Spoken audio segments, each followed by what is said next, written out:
नमस्ते हिंदुस्तान, कैसे हैं आप लोग। फाइनली वही हुआ जिसका डर था, जिसका भय था, आसमान से गिरा और खजूर पर अटका वाली बात दुर्भाग्य से हमारे पंजाब के लिए लिखी गई थी शायद, और वो चीज़ होते नजर आ रहा है। वो पंजाब जो देश की शौर्य स्थली है, 5 नदियां से घिरा वो पवित्र भूमि जिसकी मिट्टी सरदार भगत सिंह, सरदार उधम सिंह, लाला लाजपत राय, सुखदेव थापर जैसे महायोद्धा को जन्म देती है। वो पंजाब जो देश की स्वतंत्रता समर को नेतृत्व करता है। वो पंजाब जिससे देश से सबसे ज़्यादा मोहब्बत करता है। हर बार अच्छी सरकार चुनने में चूक क्यों हो जाता है, लेकिन क्या हुआ है वहाँ के लोगों को, क्या हुआ वहाँ के रहने वाले अब उन्हीं लोगों को।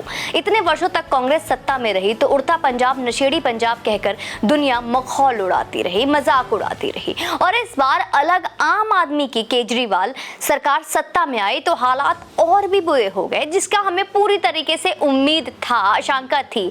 अब आपने बीते एक दिन की पहले की घटना देखा होगा तो मैं बताती हूँ। एक अलगावादी संगठन है जस्टिस फॉर सिख, उसके कन्वीनर हैं गुरुपतवंत पन्नू। क्या है जस्टिस फॉर सिख और कौन है गुरुपतवंत पन्नू, इसके बारे में जानना बहुत ज़रूरी हो जाता है। क्या जस्टिस चाहिए उन्हें और किस बात की जस्टिस चाहिए, सब तफसील से बताऊंगी। पहले हुआ क्या ये जान जाइए, और ये जानना भी बहुत ज़रूरी है। तो गुरुपतवंत पन्नू ने अपने YouTube चैनल से यह घोषणा की कि वो 29 अप्रैल को खालिस्तान स्थापना दिवस पर उत्सव मनाएंगे। खालिस्तान स्थापना पंजाब में, इस उत्सव में गुरुग्राम से लेकर हरियाणा तक हर SP और DC कार्यालय में खालिस्तानी झंडे भी फहराए जाएंगे हमारे स्वतंत्र देश भारत में। उसने अपना मकसद भी जाहिर किया, पंजाब को भारत से अलग किया जाएगा। क्या बोला तूने? और हरियाणा पंजाब का हिस्सा होगा। खुलेआम चेतावनी दी, पंजाब को भारत से मुक्त करके हरियाणा को खालिस्तान बनाया जाएगा। मतलब कि अब पंजाब से हटकर उनका अगला टारगेट हरियाणा भी है। इस घोषणा के बाद शिव सैनिकों ने उसी सड़क पर अपने प्रदेश नेता हरीश सिंगल से नेतृत्व में खालिस्तान मुर्दाबाद के नारे लगाते हुए मार्च निकाला। उस मार्च से आकर खालिस्तानी समर्थक भिड़ गए और ईंट पत्थर चलना शुरू हो गया। इस तनाव में कई घायल हुए, यहाँ तक कि खालिस्तानी समर्थक ने बीच बचाव करते हुए SHO पर भी तलवार से हमला कर दिया। कई राउंड गोलियां चली, तब जाकर इस टकराव को काबू में लाया गया। अब समझिए, जो घटना सुनाई मैंने उसमें इस्तेमाल हुए चंद बातों का अर्थ, जैसे अलगावादी क्या है। अलगावादी बहुत लोगों के लिए बहुत नया शब्द होगा, कुछ लोग जानते होंगे। जस्टिस फॉर सिख क्या चाहते हैं, गुरुपतवंत पन्नू कौन है, इन सब के बारे में जानना जरूरी है। जब भी कुछ होता है तो बात होती है कि खालिस्तान और इनसे गलत चीजों की फंडिंग वही पन्नू कर रहा है, और ये खालिस्तान क्या बला है। अलगावादी, जिन्हें इंग्लिश में हम सेपरेटिस्ट कहते हैं, और उनकी विचारधारा है देश के उस राज्य को अलग करना जहां वो सक्रिय होते हैं। अलगावादी यासीन मलिक, पहले भी ये नाम सुना होगा आपको याद होगा, कश्मीर का यासीन मलिक, द कश्मीर फाइल्स में भी आपने देखा होगा। अलगावादी कभी अपने आप को देश का हिस्सा मानते ही नहीं हैं, और वो अक्सर देश को कमजोर करने वाली ताकतों के साथ होते हैं और कोशिश करते रहते हैं ताकि देश और कमजोर हो और उनके अलग होने का रास्ता साफ हो जाए और वो अपने मकसद में पूरी तरीके से कामयाब हो सके। इनका प्रभाव क्या होता है, यह जानने के लिए बहुत दूर देखने की जरूरत नहीं है। आप कश्मीर देख लीजिए, कश्मीर में जो भी तबाही आपने देखी है, जो भी पत्थर बरसते देखा आपने कि हर दिन कोई ना कोई पत्थर बरसा रहा है, वो पाकिस्तान से नहीं आते। हाँ, पाकिस्तान से बस पैसे आते हैं। इन अलगावादी नेताओं की ओर और पाकिस्तान के पैसों पर पलने वाले ये कुत्ते हमारे सेना पर ही पत्थर बरसाते हैं, वो सेना जो हमारे देश के शरत पे हमारी रक्षा करते हैं। अब आते हैं सिख फॉर जस्टिस पर। यह एक अलगावादी संगठन है जिसका नेशनल कन्वीनर किसी गुरुपतवंत पन्नू है। इस संगठन का काम है पंजाब में खालिस्तान की मांग को उठाना, पंजाब को देश से अलग कर खालिस्तान बनाना। और एक बात याद रखिए कि यह हिंदुस्तान का संगठन बिल्कुल भी नहीं है, यह अमेरिका से संचालित होती है। इसे गैर कानूनी गतिविधियों में संलिप्त पाए जाने पर 2019 में ही सरकार बनाना द्वारा बैन कर दिया गया था। जी हाँ, हमारे देश में इसको बैन कर दिया गया है। किसान आंदोलन में भी इस संगठन की संलिप्तता की खबर आई थी। बार बार खालिस्तान जिंदाबाद के नारे हमने उस वक्त भी सुने थे। यानी देश जैसे भी अस्त व्यस्त हो, कमजोर हो, इनका करना और इनका टूल है कि कैसे देश को कमजोर किया जाए। अब आते हैं गुरुपतवंत सिंह पन्नू पर, क्योंकि ये जानना भी जरूरी हो जाता है कि आखिर ये पन्नू है कौन। 1 जुलाई 2020 को पन्नू को भारत सरकार अनैतिक गतिविधियों में संलिप्तता के आरोप पर आतंकवादी घोषित करती है। जी हाँ, आतंकवादी बाय गवर्नमेंट। इस पर UAPA लगता है और आरोप यह लगता है कि ये देश में तनाव उत्पन्न कर देश के विखंडन यानी तोड़ने में संलिप्त है। सिख फॉर जस्टिस इसी की संस्था है। अब आते हैं सबसे इंपॉर्टेंट खालिस्तान पर कि क्या है ये खालिस्तान। यह एक प्री डिलीवरी नाम है। अब ऐसे देश का जो बना नहीं है अब तक, उनका नाम रखा गया है खालिस्तान। प्री डिलीवरी नाम नहीं समझते हैं।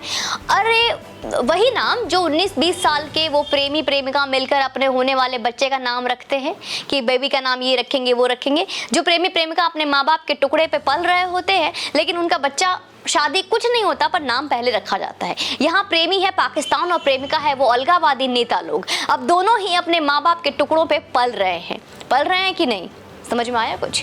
हाँ, ये तो है देश पैदा कैसे होगा, पंजाब के टुकड़े करके। अब नया देश मतलब कि खालिस्तान को पैदा कैसे करना है। अब आप कहेंगे कि अगर कोई अलग होना चाहता है तो भारत जैसे लोकतांत्रिक देश को क्या खतरा है। वैसे भी हमारे देश में बुद्धिजीवियों की कमी नहीं है, तो ये सवाल तो वैसे भी उठेंगे कि कोई अलग होना चाहता है तो क्या खतरा है। तो खतरा है, वही खतरा है जो देश को पाकिस्तान से है, वही खतरा आज खालिस्तान से है। आज का खालिस्तान 1946 के पाकिस्तान अलग की मांग की तरह है और शायद उससे भी कहीं अधिक खतरनाक है मित्रों। तो खालिस्तान बन जाता है हिंदुस्तान, एक नया ताकतवर दुश्मन देश बना लेगा हमारे ही देश में रहकर। अब आप कहेंगे कि यह बात इतनी बड़ी तो नहीं है या इतनी बड़ी है, तो राज्य सरकार सो रही थी क्या जब उसके यहाँ खालिस्तानी संगठन अवैध रूप से एक्टिव है? तो राज्य सरकार क्या कर रही थी, केंद्र सरकार क्या कह रही थी? तो मैं कहूंगी नहीं, राज्य सरकार समर्थन कर रही है और मैं हवा में नहीं कह रही हूं कि राज्य सरकार का किस हद तक समर्थन है। ये सिर्फ और सिर्फ हवाई बातें नहीं है दोस्तों। अरविंद केजरीवाल के संघर्ष के साथी कुमार विश्वास और अलका लांबा ने बकायदा ऑन रिकॉर्ड कैमरे के सामने यह कहा है कि केजरीवाल खालिस्तानी समर्थकों से न सिर्फ सहानुभूति रखते हैं लेकिन साथ भी देते हैं उनका। और ये बात खुलेआम उन्होंने ऑन द कैमरा बोला है, आप सभी ने देखा भी है। बकौल कुमार विश्वास अरविंद केजरीवाल तो खालिस्तान के प्रधानमंत्री तक बनना चाहते हैं।